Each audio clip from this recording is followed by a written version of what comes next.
people get into YouTube and content creation with the idea of like, hey, I just want to create content because I love this. And then they just follow their passion and it's fun. And then they get a following. But then when things start to grow, you get pulled away from the creative aspect of it.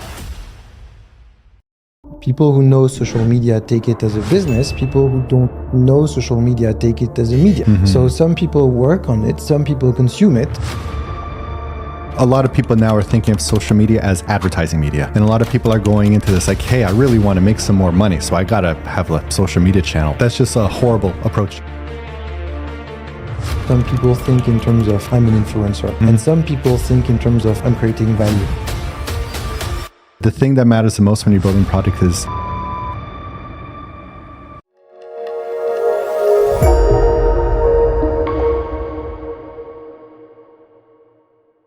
So welcome on the Scale Up Show, a new episode today with Simon Stawski. hello.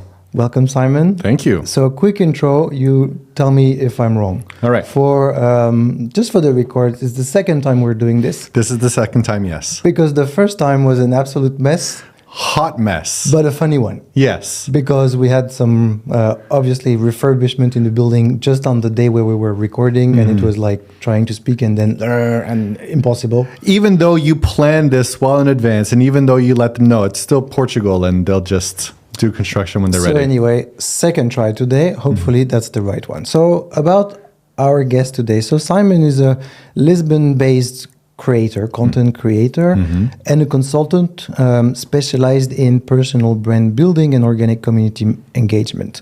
He's Canadian-born. He's been navigating the world of social media marketing for over 15 years. And he's been growing his social media channels to over 2 million followers and over 500 million views. That's 3.8 million comments, 12.9 million likes, 45 million hours of content watched by people online. If those numbers are not right, that's your fault because I found them on your website. Right? I didn't update that website in a while, but like, Okay, yeah. so at least there is some form of truth in there.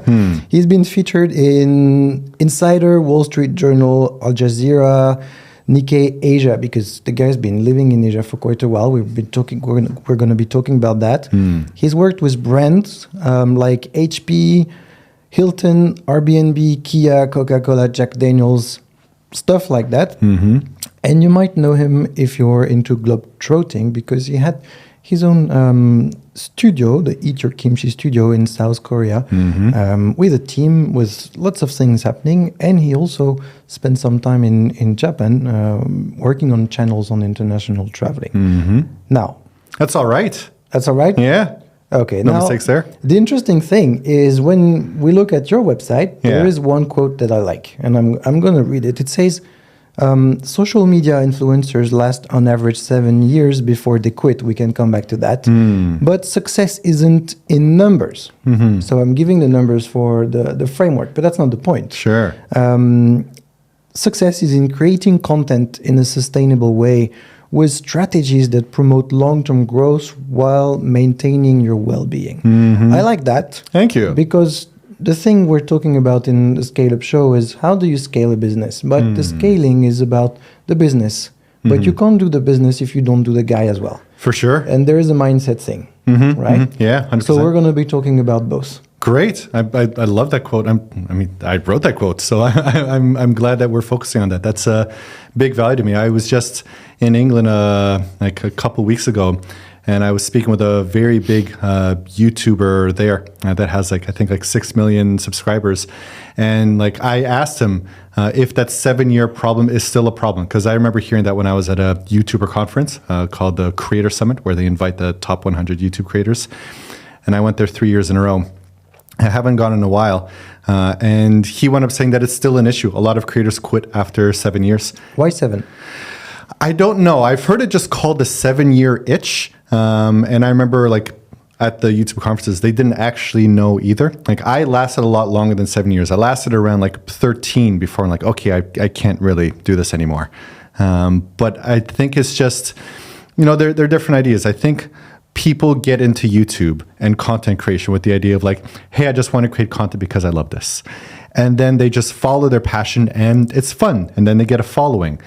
But then when things start to grow, you get pulled away from the creative aspect of it. You start getting managerial. If you start like hiring staff, like I hired like a couple editors and a web developer. How did you start? Sorry, I'm interrupting you. Sure, But how sure. did you start? Yeah. Okay. All right. So let's go back to the beginning. So I started YouTube back in 2008 before there were ads, if anybody remembers those days, because I moved over to South Korea to be a high school English teacher. I was a high school English teacher in Canada. It was kind of rough. And so I decided to go to a country where like people actually do their homework and, care about school. Not in the schools that I was going to in Canada. And care about learning English. And care about learning different. and really value their education and would value me as a teacher. And so I went there. But at that time, like the city that I moved to, there was like, imagine Googling a city and finding nothing about it.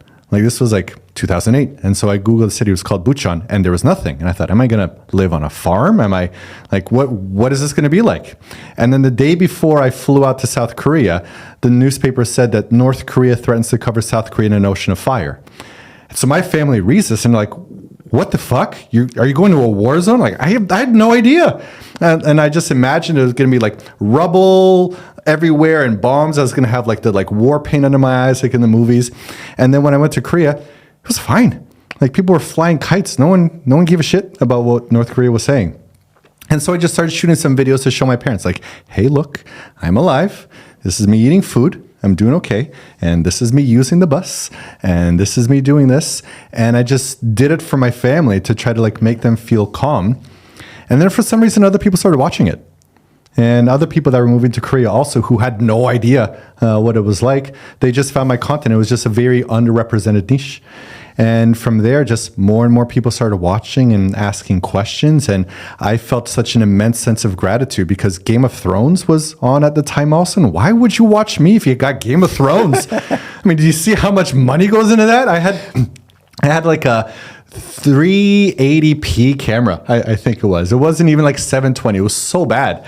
And it was just people watched. And so I felt grateful and I wrote back to them and I thanked them and I answered their questions and I did videos based on what they were asking. And then it just kept on growing and growing from there.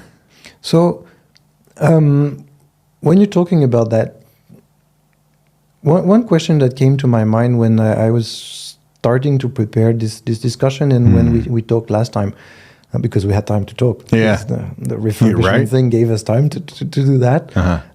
In the end, there is the notion of social media. Yeah. People who know social media take it as a business. People who don't know social media take it as a media. Mm-hmm. So some people work on it. Some people consume it. Mm-hmm. How do you see it? Is it like the media side of it or is it the business side of it for you? Well, I think a lot of people now are thinking of social media as advertising media. And a lot of people are going into this like, hey, I really want to make some more money, so I got to have a social media channel. And bam, that's just a horrible approach, I think. And unfortunately, like a lot of businesses are going into it with that, with the money first. How do I sell more idea? Is that something you see when you do your consulting on personal branding for sure. and all that? Yeah, for sure. And there's this like, how do we get more numbers? How do we get more credibility? How do we like get more customers? And I always try to advise against that because, my idea is, and I'm not sure if you feel this way, but I feel this way. And a lot of people that I know feel this way also. We're just advertised to all day long. There's advertisements everywhere and it's just like numbing.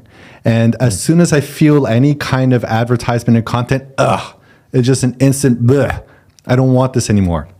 I know so many content creators that like take product placement deals for products they don't even believe in or like just because they're getting lots of money. And you could smell the insincerity. I always have this bullshit detector on and it's just blaring all the time when I'm on social media with people that are just trying to get paid to like make social media content instead.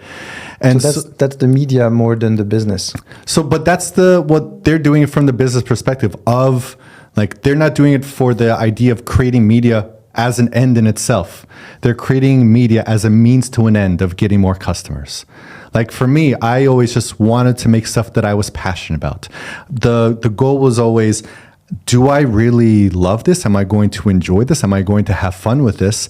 And if not, when I tried to do videos about something that I wasn't passionate about, it showed, it stunk, and it just wasn't fun. And so I always tried to tap into myself and be like, okay, am I enjoying this? And so when I consult other people also, I try to get the focus on what are you the most passionate about? How do we show that joy on camera? How do we get your real voice out there?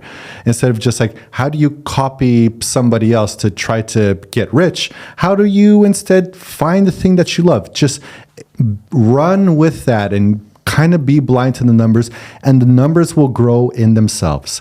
But I think that's why a lot of people wind up giving up after 7 years, because they stop looking at what's inside of them and just keep on looking at numbers and success and like, how do I sell more and how do I make more money? And then they just lose this whole internal feeling, and it gets kind of gross. It's so it's a question of perspective somehow, because you use the word twice, which is niche. And when you say, okay, there is niche, so niche is a very businessy word, right? Sure. The people who consume the social media don't think in terms of niche, but the people who produce it as a business think in terms of niche. The question is, how do you produce that content for the niche? And that was actually the next point I had in mind. It's how come some people think in terms of, I'm an influencer, and some people think in terms of, I'm creating value. And that's the common point, is the niche. Some people are going to say, I'm an influencer on my niche. Some people are going to create value for that niche, and that's not the same perspective, is it? Yeah, no, well, so I love that you called me out on that. Great question, by the way. I think I'm using niche in the way that I really like what Gary Vee wound up saying, like, you are the niche. Like, you are an individual. You have your own unique tastes and flavors. Run with that. That's your niche. Your niche isn't like this whole market. You are the niche. And the more you get in touch with yourself, the more you will find people that are drawn to that. Can you just precise who Gary Vee is? Oh, Gary Vee is this... I don't even know how to say his like last name. It's like Gary Vaynerchuk, but I think on like social media he's known as Gary Vee.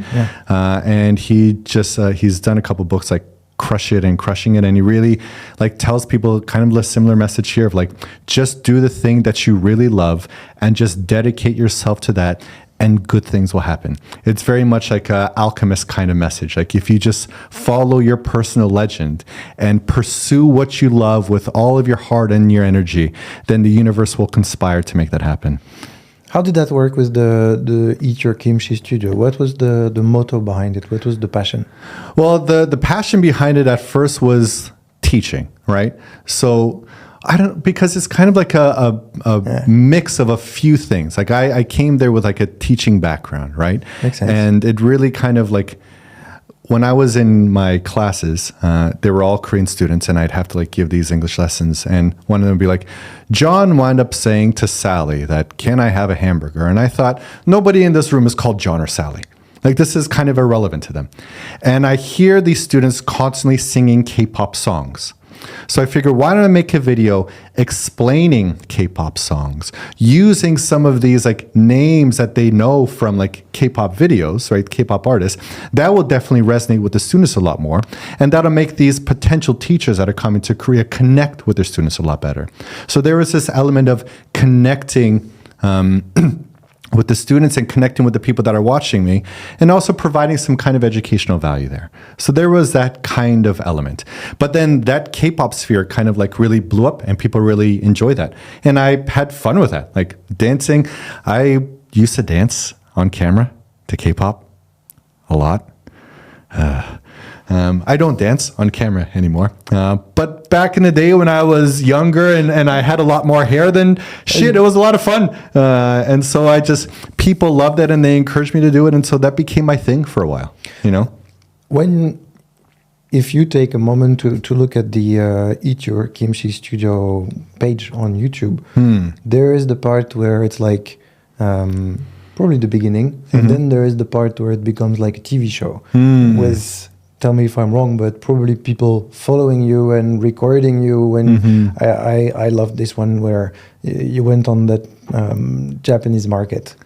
Ooh, and you know, did your research. And it was like following people and looking at the guy who's actually trying to look for the right tuna. Yeah. And the guys on the other side, they don't have the right level of tuna. Like they have it, but not that good. So they actually refuse to sell it to us because it's not good enough. Yeah. So that's like that shift between I'm doing things on my own to I have a crew behind me recording it. How do you manage that kind of thing? How do you get to that? Oh boy. So I don't think like I definitely couldn't start off with a crew. Like if I just started my channel and be like, okay, I need a crew of people, then I wouldn't even know my voice. I wouldn't even know my audience or whatnot. It just became a point of I was doing things with my ex-wife and partner at the time until eventually we're like, hey, we want to make more content, but we kind of need more help. And so we hired a video editor that would also help with filming. We hired a manager. And so we just realized that we want to create more content. We had this urge to share more because there was just so many things we wanted to share. It wasn't just K-pop. It was travel. It was food. It was these cool items that we found at the store that didn't really make a lot of sense. And there was just so much joy and such like a wide-eyed kind of like awe. And so there's this little element of like wanting to teach and also to tell stories. And so how we got to that point of being able to like go to the fish markets and, follow them for tuna, like that just took a long time of creating lots and lots of content and being in constant conversation with the audience as well. I think, the term I started using recently that business people seem to know is iterate. So we speak with the audience and see how they liked it. Did they like the last video and how did they receive it? And okay, so they like more of this. Let me bring some more of that element here if I like that or not. But there are even some times in which like I refuse to iterate. Like when, K-pop, I realized that was like a really dark and unethical industry. I realized, hey, I don't really feel comfortable making this kind of content even more. Even though my audience loved it and they wanted more of it, I realized I kind of have to go towards a balance of what feels right for me and still is connected with them at the same time. It's never, so this is why I don't like the term influencer. Like I'm an influencer and I influence my niche. I think that's very egocentric. And I think a lot of people get into social media because they just are kind of like wanting the attention that they didn't get as kids. Don't quote me on that. But I think people are like, oh my God, I finally get some attention. Yes, look at me, I'm a star. And I didn't really think of it in terms of wanting to be a star. I thought of it as like, how do I teach? How do I connect? How do I share stories? How do I show things that haven't been shown before? And it's less about me and more about the content itself. Did you have a word that you used at the time to describe yourself? Like educator or I don't know. No, because like I never really tried to present myself. I had so in Japan, business cards are a big thing.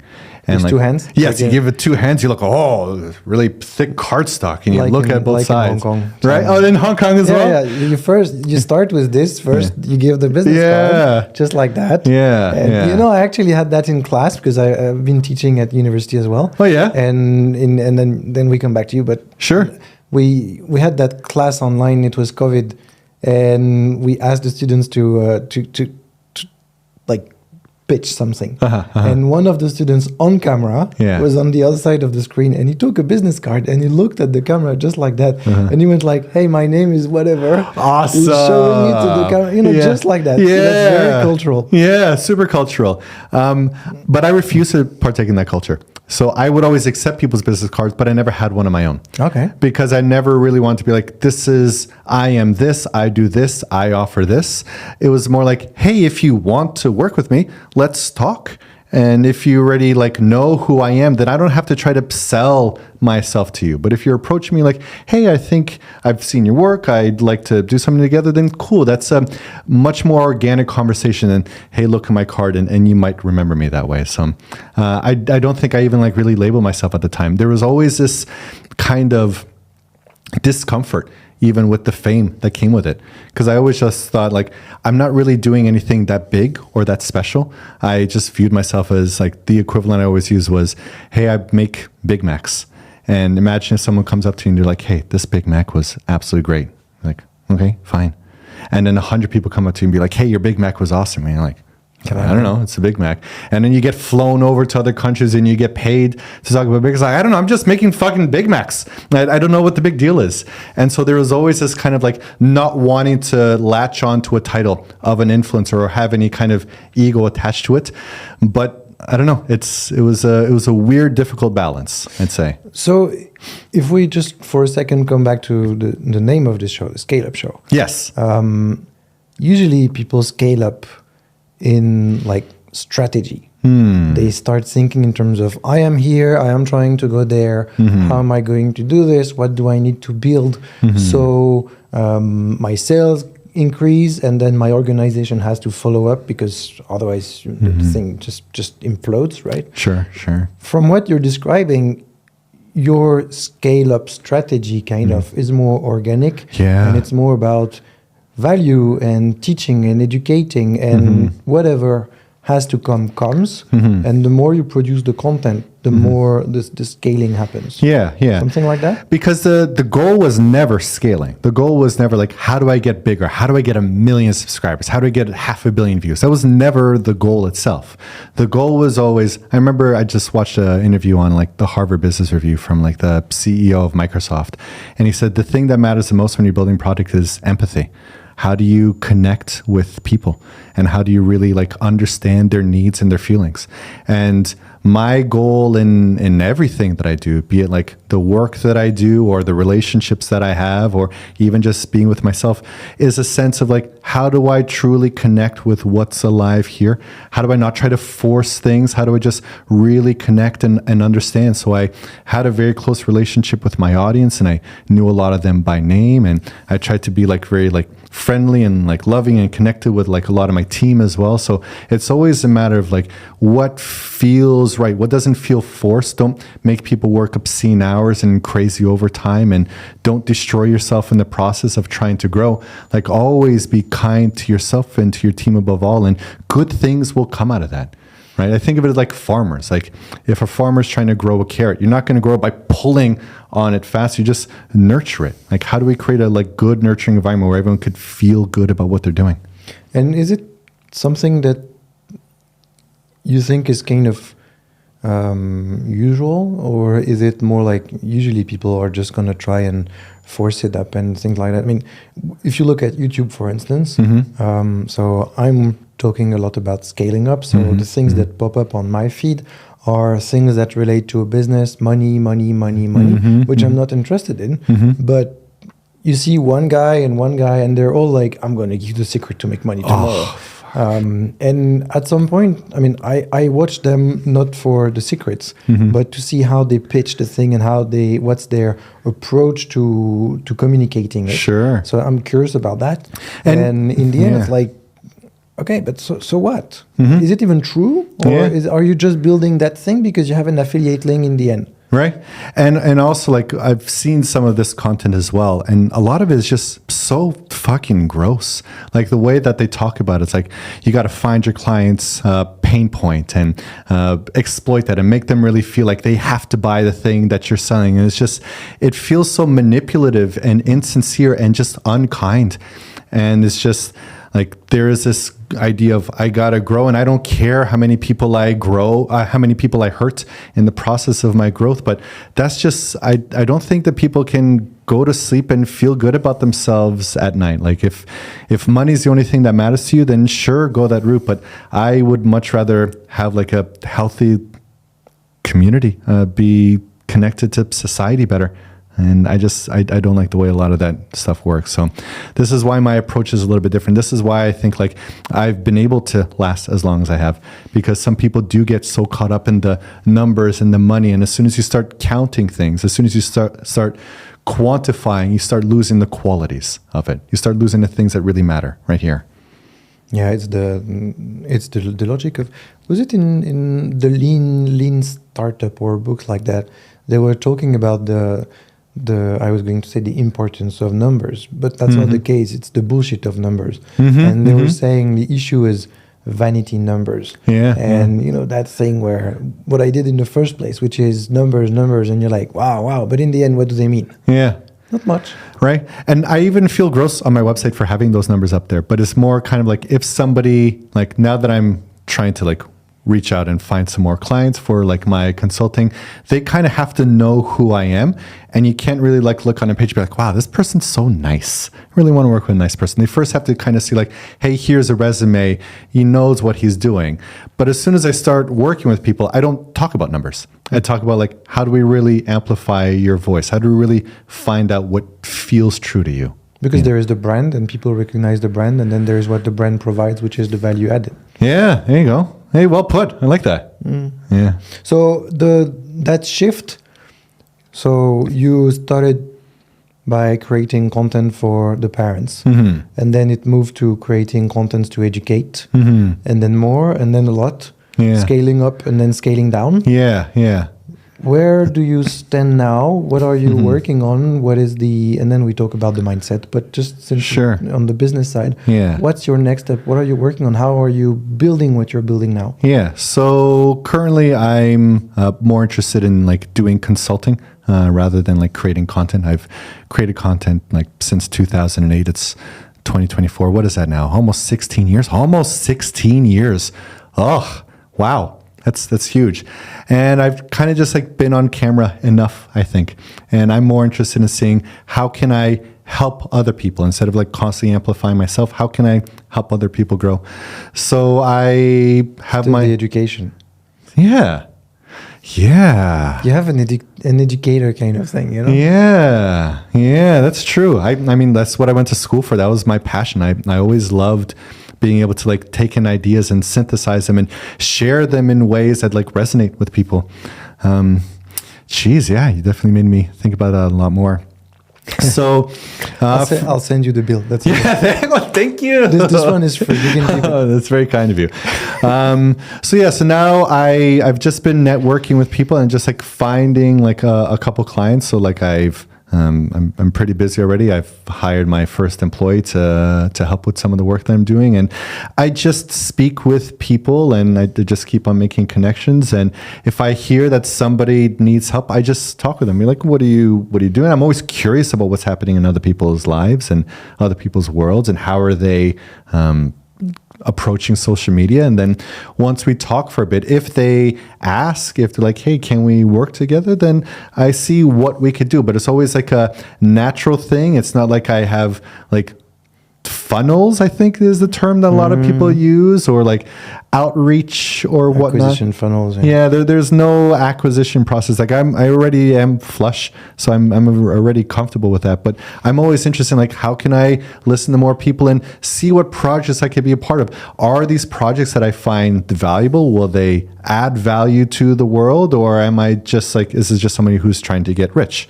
So just to let's say we're going to do some free consulting for the people who are looking now. Sure. Let's say I'm coming to you. Yeah. What is the typical question I'm going to ask you, as in, Simon, can you please help me?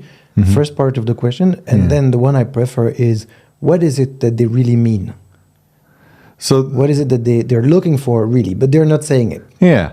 So if someone comes to me and asks me like, hey, can we work together? So what's that first question again? I missed that first one. I started listening to the second one. The typical question they're going to ask first, is it that they hurt here? Or they want to grow their social networks? Or they want to build a studio and they want advice on how do I organize it? Yeah. So most of the time, like the people that I speak with, they're like, I'm really interested in like building a social media brand. I'm really interested in like expanding my reach and whatnot.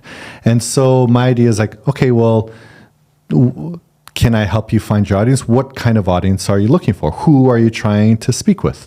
What message are you trying to share? So I'll just ask them along those lines. So one of my clients has a lot of connection, like most of our audiences in the UK. She wants more of a US audience. Like, okay, well, why don't we move over to YouTube? You don't really seem to have a lot of content on YouTube, and YouTube is very US centric. So let's try to create some content there.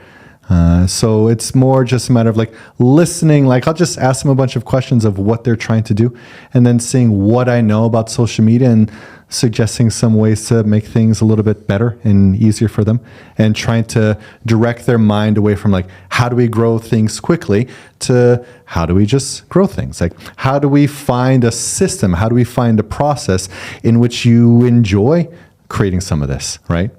Do you think they're usually aware of the basics that are needed? Like someone who says, I want to grow my social media presence. Do they even have an idea of who they're talking to, who they're trying to reach, what's the persona of it, what the people are looking for on the other side? Do they even have a clue about that, or do you have to go through everything and build it up? I kind of do have to go through with it. Like a lot of the people that I speak with, even some of the people that I speak with and I don't even help, there's this kind of mentality of, if you build it, they will come. Yeah. And if I just like post anything up there, then people will come. And I look at some of the content you put up there and like, hey, this doesn't really seem like sincere content. It seems like you're trying to mass produce content to try to hopefully like swarm the internet with enough of your presence so that people will follow you. But it doesn't really seem like I hear your true self in there. So I don't think they necessarily know that aspect of it. And I also don't think that they think too much about the people that they want to speak with and the people that they want to communicate with. It's more just like, hey, I want customers. It's more like how do I get as many people following me? Well, who do you want to follow you? Do you want men or women? In what country? In what age? In what bracket? And what interests? And like, what kind of friends are you trying to make? Like a lot of the people that followed my content were the kind of people that I like to hang out with, right? These were people that shared similar interests. And so when I met them in person, like, oh yeah, we could definitely be friends if we lived closer together. So it's more like, are you aware of who you want to speak with? And I don't think people think about that too much.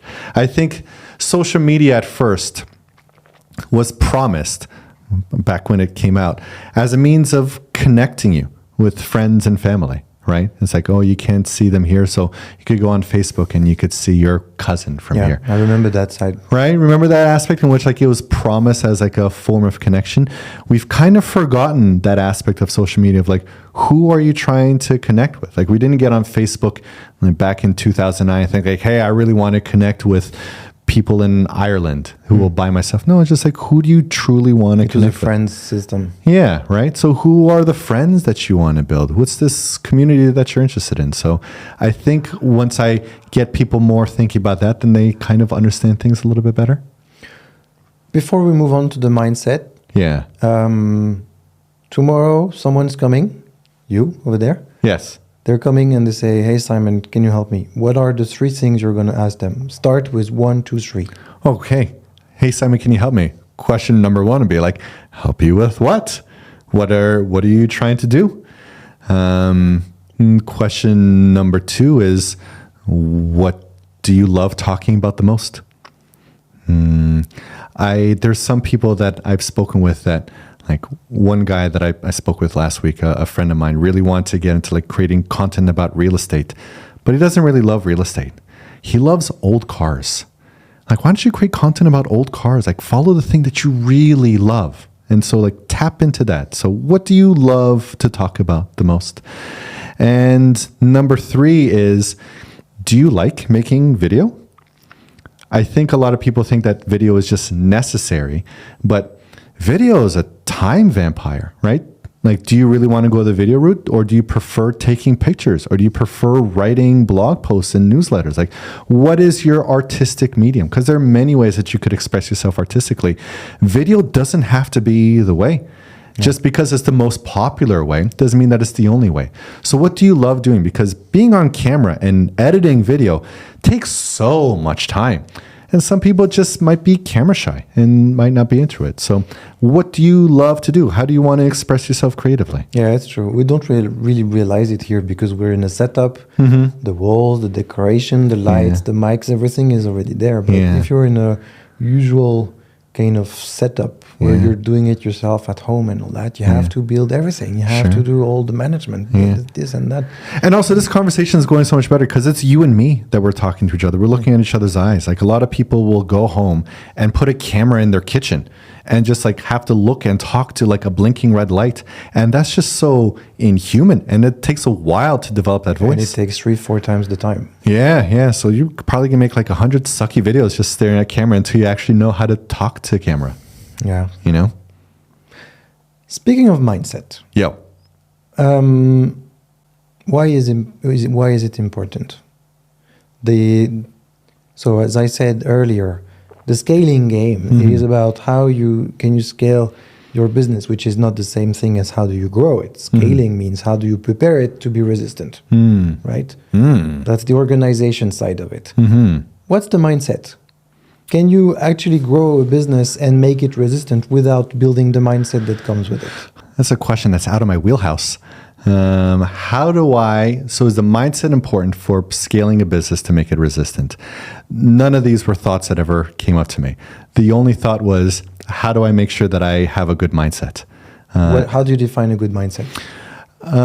So for me, defining a good mindset is really being in tune with your body, really being able to listen to what your body is saying. I think a lot of people have this idea that they are their mind and they are their thoughts, and they're just like operating their bodies the way that they're driving a car, and they don't realize that their bodies are their minds. And so I'm very interested in like, how do I feel about this? Like I'll think about doing something and just have enough patience to sit with myself and what is my body saying? Do I feel any anxiety? And if I do feel anxiety, what is that anxiety telling me? So have that conversation with yourself. And does my body feel comfortable with this? And does my body feel excited? So the mindset above all is, does it feel good? Does it feel right? So that's the... Did you get to a stage at some point where the business is growing, the channels are growing, the audience is growing, the community is growing, but the inside is fucked up? Yeah. So that happened right at the end of my K-pop phase. So I was doing a lot of stuff for K-pop. Like I was working with the Korean government, and like Google was like flying me to LA to like host some events, and I hosted the YouTube Music Awards as well. And then I found out about like some of the dark sides of the K-pop industry. Like a lot of the female bands who don't make enough money for their companies are forced into prostitution. Wow. Fuck. How can I feel comfortable promoting that? And I just didn't. And so like my last like few videos when I did of K-pop just felt gross, and there was so much resistance. And then eventually I said, I just can't do this anymore. I'd rather talk about sandwiches. Like I feel a lot less ethically compromised about sandwiches. And I made that choice. And even though I was known for K-pop, then I thought that, well, my K-pop audience would like leave. But no, my audience grew because I was able to talk about the things that really felt right to me, that I felt joy about. And when I pursued that joy, the audience followed, right? And it just kept on growing. So I always have my inner compass of what feels right and what feels wrong, and pursue what feels right. Is this the reason why you have that book club channel on YouTube where you talk about the brain and the connection between the body and everything and the brain? Yeah, sure. Well, that's a good tie-in. Yeah. So I always kind of knew this in my like artistic endeavors to really like check in with myself and listen to myself. And then when I took a break from YouTube, like during COVID, that's when I really tried to understand why and how. And so I focus on like, what is the most up-to-date science of emotions?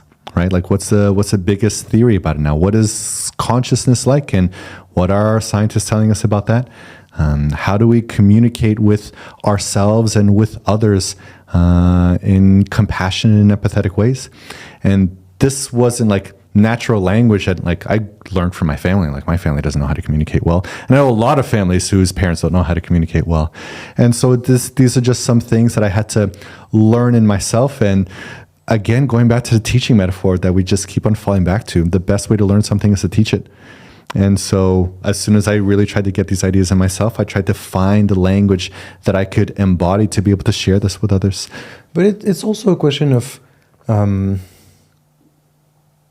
deciding to take the lead for yourself, right?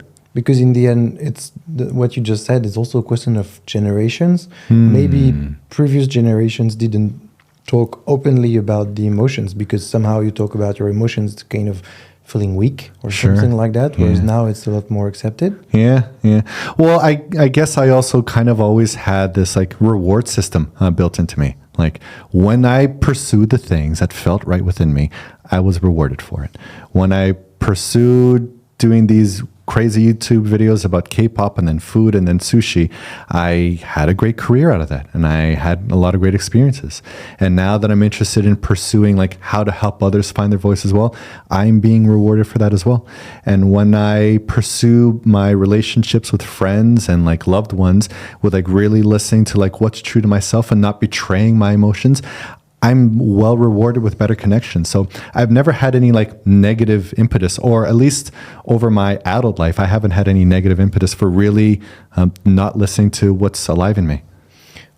How did you manage the ups and downs of the emotions related to the channels? So the business is all about visibility and community and all that. Yeah. And so you have to have like hard skin and always be on top of it and always be strong. Yeah. But if inside it's not the case, or if you have criticism coming from the outside and you have to face that, how do you make it public that, okay, today I don't have a strong skin and so I'm down and I'm going with it, and that's easy? Or do you fake it till you can keep doing it? I'm a bad example of this also. I did not handle online criticism well. At first, like, would write back to angry commenters and trolls, and that just like led to them being more of them, and it really grated like on my nerves, and I just lost sleep over it. And people made whole subreddits dedicated to like me being a horrible person as well.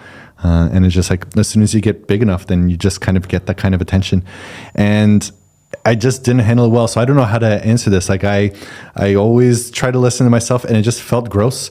And, when my ex-wife and I kind of split, it was very public and very messy and very gross as well. And no, I didn't handle that well either. And I spent like a couple of years just like, here's a video of my dog, and here's a video of me in the woods, and here's a video of books. And so that kind of side of me didn't handle those challenges the best. And I just don't know. I truly don't know how like YouTubers do handle this well. And I think that could be why so many of them quit after 7 years, because the more you expose yourself online, the more you truly reveal yourself. Like so much of like YouTube and Facebook and Instagram is anonymous, and you don't know who's saying these things. And a lot of people will come at you and say really damaging things because they're in a place of hurt as well. And so what I try to do is I try to connect with like what they're saying and translate what they're saying into nonviolent communication and understand their needs. But oh boy, it takes a lot out of you. And I truly don't know how people can handle that well. It's like social media has a short lifespan for a creator and I definitely think that's one of the reasons. But that's one of the limitations of the topic, isn't it? Because, well, again, in my definition of what I'm doing as a scale-up facilitator / business coach / entrepreneur. Yeah. The definition is you scale up a business when you manage to build an organization that's working for you without you. Mm-hmm. And the scalable model means it's going to keep growing in an organized way, and you can step back and detach yourself from it. Yeah. But when your business is online and the business is you, and you were saying earlier your niche is you, then that's not something you can scale in the end. Yeah, I know. And that's kind of like one thing that I realized also, the person I was speaking with in England a couple of weeks ago, he has a business that's separated from his name, that he was able to promote through his channel, and it could exist on his own without his need to operate it. Smart of him, really smart of him. Scalable. Right, very scalable. For me, when I was in Korea, I thought, okay, how do I grow this a little bit more? So I built a coffee shop. For a lot of the fans that were like waiting outside of my studio and like wanting autographs, I said, go to the coffee shop here instead. And that was great until I stepped away from the coffee shop, and then the coffee shop kind of fell apart because it depended on me. It was still me. And I just didn't have that business mindset of like, how do I create a business that isn't just focused on me and my face, And that wasn't my smartest move as a content creator. That's the limits of the limits of the topic. But it's something I'm seeing more and more in the content creation sphere, where content creation can be a way to...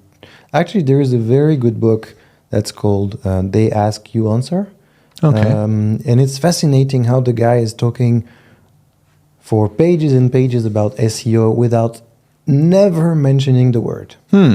And his point is not create content for creating content. His point is ask your clients what questions they have and produce content to build value and answer those questions. Yeah. And in the end, that's a way to say that's how you're using content to start building up the brand equity, right? But it's not about you building content about you. It's about using the content to leverage something else and give a life to whatever project you've got in mind. Yeah.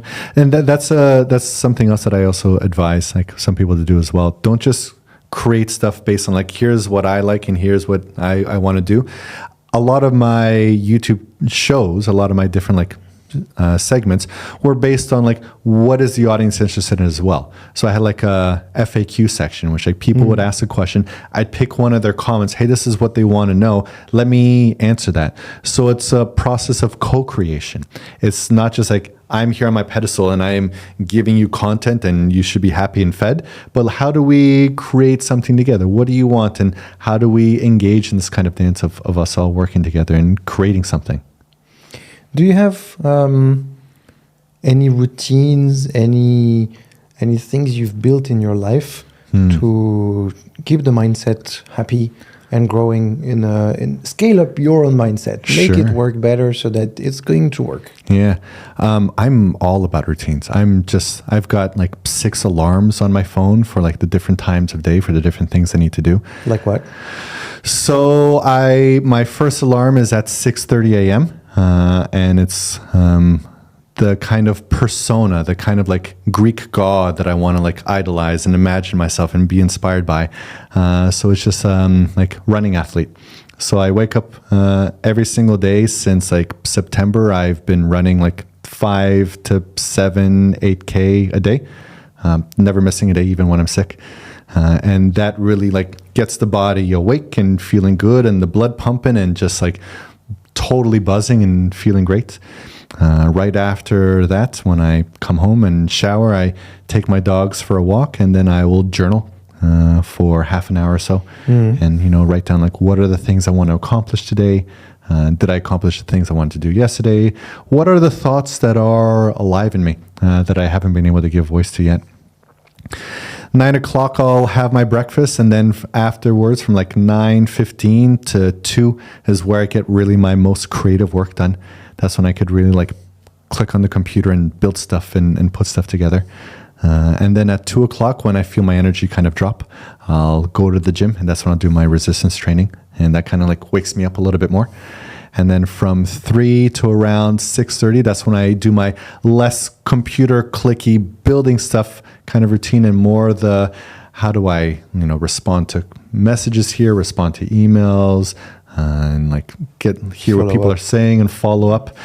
And then at 7 o'clock is when I turn off all of my screens, and I have this kind of vagus nerve stimulator that clips to my ears and stimulates the vagus nerve, and I read some paperback fiction, and then I'm usually asleep by 8:30. So, well, that's early. Yeah, it's really early, isn't it? I know a lot of people are surprised by that.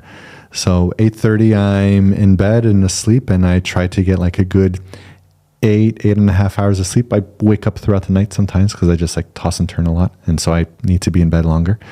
And so the main thing is, I realized before that, I didn't really sleep well. I drank a lot. I, didn't exercise as much.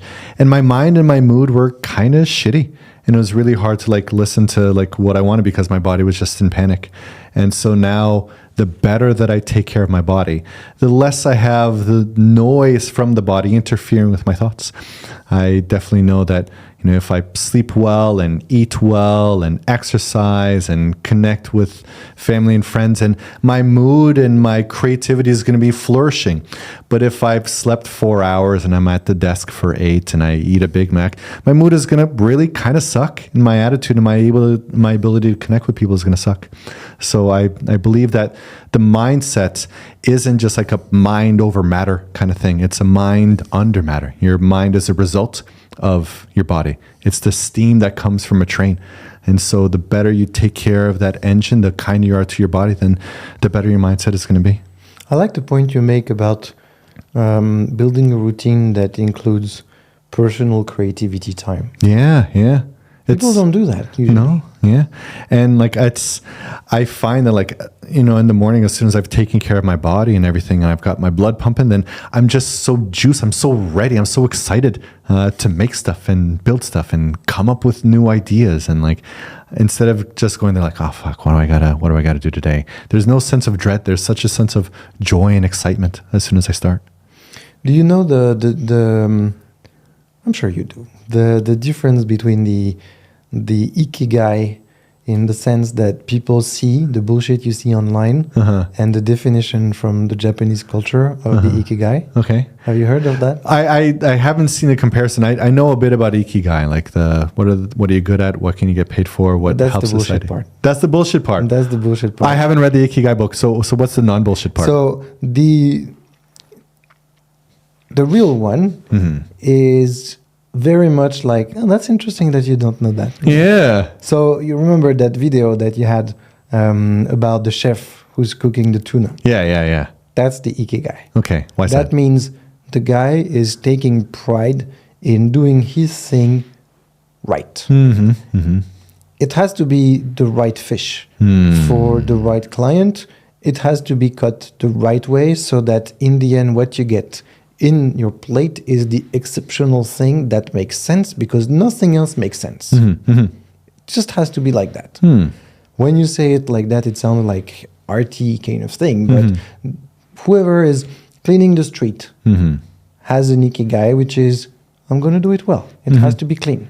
Someone who is cleaning a car does it well because it has to be clean and shiny, not just like half of it is done and not the rest, right? So the Japanese culture ikigai is find something you want to do it well. Focus on it.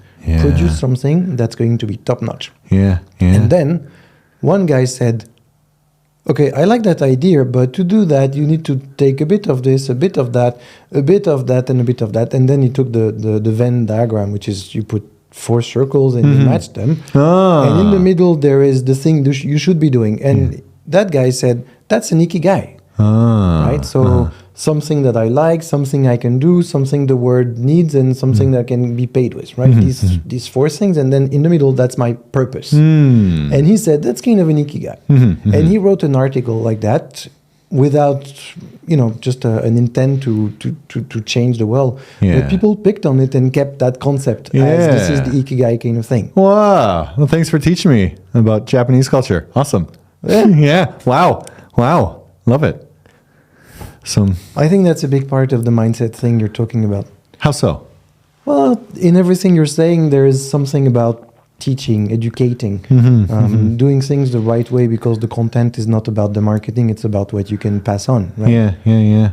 And, I think these chefs, like when I just was so inspired by a lot of these Japanese chefs that I spoke with, they're just like, this is the way to do things, and I'm going to be obsessed with how do I make this the best version of that? And they focus on that. And it's not just a matter of like, how do I get this done? I'm tired. I want to be somewhere else. Their passion is entirely in this thing. A story that I don't think I shared online yet was I met a guy in Japan who I think like maybe 15 years ago or so was working as a salaryman. And he hated his job. You have to explain what a salaryman is. Yeah. Okay. So a salaryman is kind of a guy that just like works a office job. He's got paid a stable salary, but there's not a lot of growth there. There's not a lot of joy. It's kind of just like office work. And it's 95% of people in Japan. Yeah. And he didn't really feel joy in what he was doing. And then he went for lunch somewhere and he tried Parma ham for the first time. Next day, he's in Italy. He bought a ticket that night, went to Italy. And then he's like, we went to a factory, knocked on the door. And he's like, can you teach me how to make Parma ham? And they said, I don't understand Japanese or in Italian. I don't understand. No, I'm not going to raise my hands here. So he spent a year learning Italian. Then he went back to the factories. And then he went to a different factory, just over like a whole bunch of them for 10 years, learning how to really perfect making Parma ham. And he got so good at it that when afterwards he came back to Japan, and he didn't go to Tokyo, he went to the mountains of Nagoya, in which even Japanese people don't know, like where the hell are the mountains of Nagoya? But he went there because it has just the right humidity and just the right atmospheric pressure to make perfect Parma ham. And he makes it so good now that Italian masters fly over to learn from him what his secrets are. And I was just so impressed by this guy because he found his thing, he pursued it with all his heart and soul, and just really dedicated himself to the craft. And I love that, and I admire that. And I'm kind of trying to apply that to myself now in terms of self-care. How can I be as good to my body as possible? How can I be as kind to myself as possible? And is there a way to take care of yourself and not have to sacrifice your well-being for your business? Because that just seemed to be the model for such a long time, right? Work obscene hours, sleep like shit, go out and drink with your coworkers, and then wake up and do it all over again, and then scale and grow as much as you can. And then as soon as you like reach some milestone, then you're cooked because you've destroyed yourself along the way. And I'm trying to find, is there a way that I could be as good to myself as possible, as kind and loving to my body and to my community as possible, and still grow a business at the same time? Does growing a business, does developing this come at the cost of your own health? I want to say no. I want to say that it's possible to be really good to yourself and still have a really good company and business happening. And this is the experiment that I'm running at the moment. So the conclusion of today's episode of the Scale Up Show is dedicate yourself to the craft. Mm-hmm. That's your words, not mine. Sure, yeah. And make sure there is the balance between the craft, the mindset, and you in the middle, so it's rolling. Yeah. Don't let the signals of your body of lack of sleep, shitty diets, lack of social connection, don't let the abuse that you do your body get in the way of your craft, because your body will demand attention from you, and it will find ways to distract you and upset you to take care of it. If you take care of that first, then you could be a lot better at your craft. Thank you very much for coming today. Well, thank you for letting me talk about this stuff. That was fascinating. Hey, all right. This is fun. I'm actually very happy that we had that building refurbishment last time, because that gave us a good time to explore that a lot more. Yeah. We had that good talk outside. I really enjoyed that. And wow, I haven't been on camera like this for a while. So thank you for letting me talk and share with people here. Pleasure. See you around. Yeah, indeed. And see you on the next episode of the Scale Up Show. Click subscribe and see you next time. Bye-bye. Bye-bye.